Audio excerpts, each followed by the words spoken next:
অসাধারণ একটি নগরী। আমি উপর থেকে দেখছিলাম, খুব গোছানো, খুবই গোছানো সুন্দর একটি শহর, আলহামদুলিল্লাহ।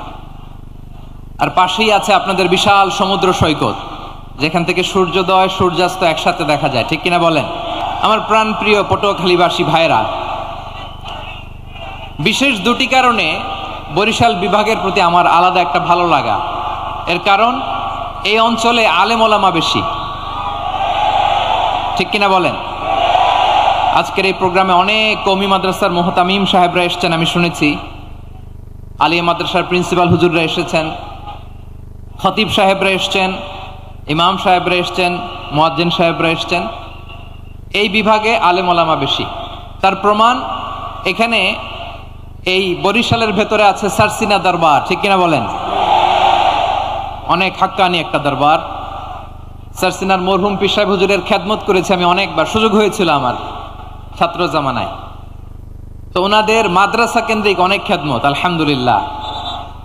তারপর এই বিভাগে রয়েছে চরমোনাই দরবার, ঠিক কিনা বলেন?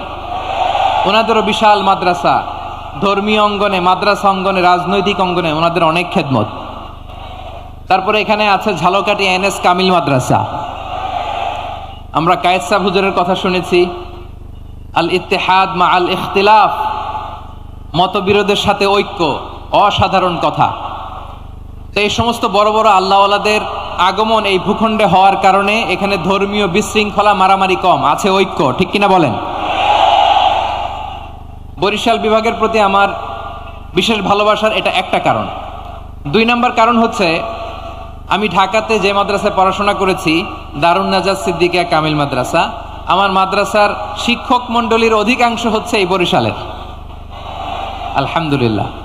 আমাদের শ্রদ্ধেয় প্রিন্সিপাল হুজুর আখম আবু বকর সিদ্দিক হাফিজাহুল্লাহ ওয়া রাআহ, উনি এলাকার সহ পুরো দারুন নাজাত মাদ্রাসার অধিকাংশ আসাতাজা ইকরাম এই ভূখণ্ডের, এই অঞ্চলের হওয়ার কারণে ছোটবেলা থেকেই বরিশালের প্রতি আমার একটি ভালোবাসা। আমাদের চোখও যদি সুন্দর হতো তাইলে আমরা বুঝতাম মানুষগুলো কত সুন্দর।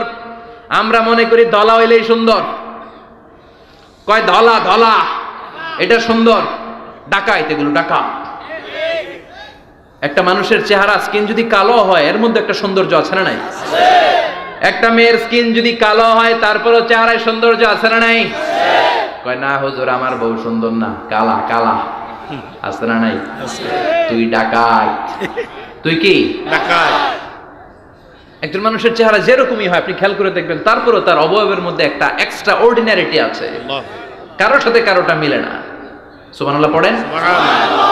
এজন্য প্রতিদিন স্ত্রীরে বলবেন, স্ত্রী তুমি সুন্দরী, তুমি অনন্যা, তোমার চাইতে সুন্দরী গোটা বিশ্বে কেউ নাই। কইবেন না? মুরব্বীরা কয় না, কইতাম না, আগে কইয়া ফেলাইছি। এগুলো বলবেন, এগুলো বললে স্বামী স্ত্রীর মধ্যে ভালোবাসা বাড়াই দিবে কে? আল্লাহ। আমি প্রায় এগুলো বলি, উৎসাহিত করি যে স্বামী স্ত্রীর মধ্যে যে ভালোবাসাটা, এটা পবিত্র, এটা জান্নাতি। এই ভালোবাসা জান্নাতে শুরু হয়েছিল সাইয়েদনা আদম আর হাওয়ার মধ্য দিয়ে। চিল্লায় কোন ঠিক না?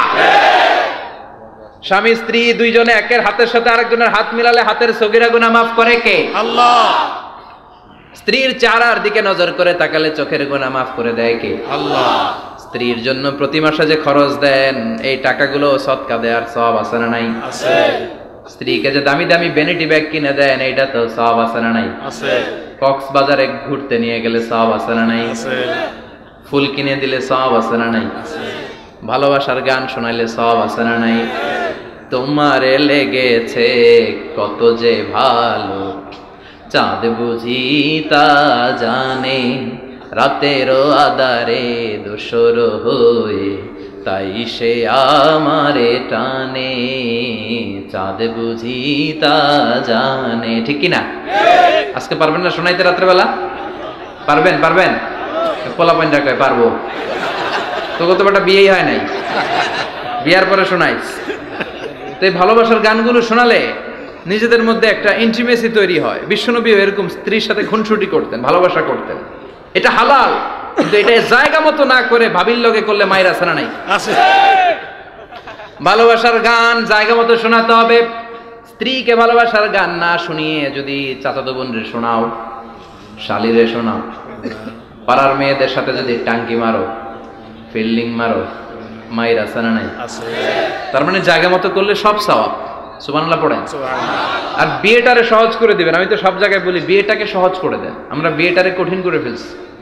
একটা ছেলে এই দেশে 16 থেকে 18 বছর বয়সে ম্যাচিউরড হয়, কিন্তু ওরে বিয়ের পিড়িতে বসায় 32 বছর বয়স।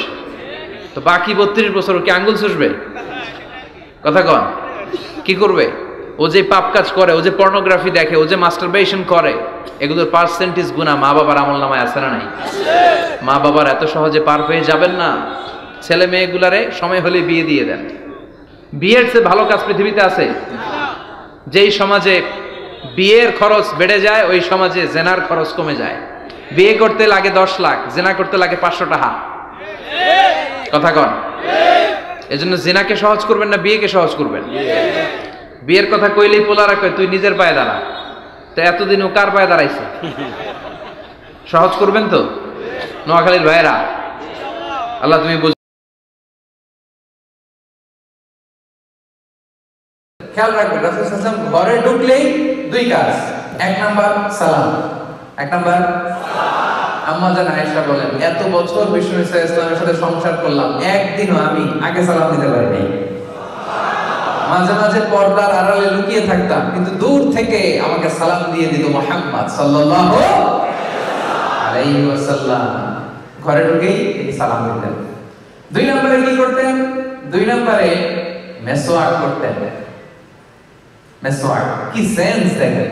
স্ত্রীদের কাছে যাবেন, কথা বলবেন, মুখ থেকে দুর্গন্ধ আসতে পারে, এরকম হয় না?